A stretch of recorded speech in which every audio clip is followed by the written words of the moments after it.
Behin, Iruñean alabak eta biok jarraian sustrai kolinarekin eta zurekin egin genuen topo. Bersolari guztiak zergatik zineten horren argalak, galdetu zidan. Zer erantzunen zenioke?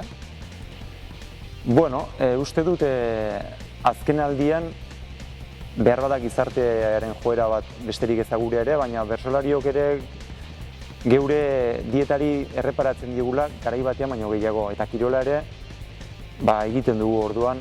Bi gauza horien hasten badira zaila da normalean, argalez egoten. Baina denetari dago bersolari hon artean.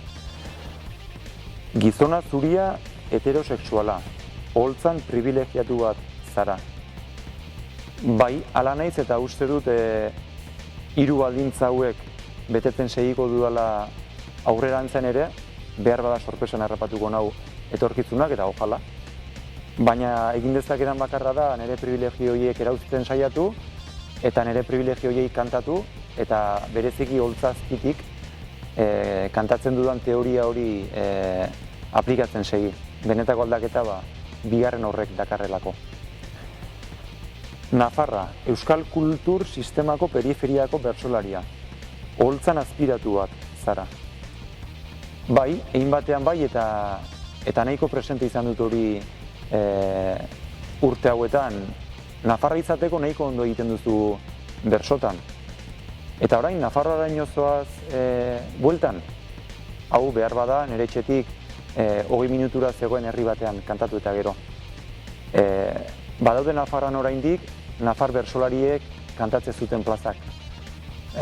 Beti egon gara, konsiderazio bajuago batean, esango nuke orain arte.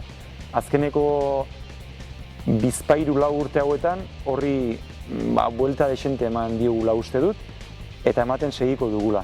Orduan zorioneko garai batean gaude. Gorritiarra ala iruindarra?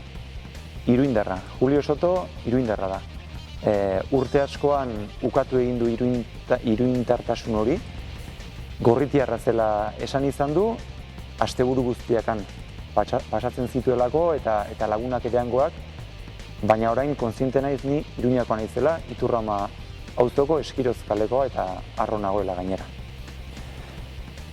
Eneko Lazkoz bazina eta hirugarrenez finaleko buruz burukoan Soto gailenduko balitzaizu, zorionak emango nizkioke, eta seguru nago Julio Sotok ere zorionak emango nizkiokela Enekori, eman zizkion bezala bersolari puska bat delako, final izugarri bat egin zuelako, eta bere bersoen borobila baino are borobil handiagokoa delako bere bihotza.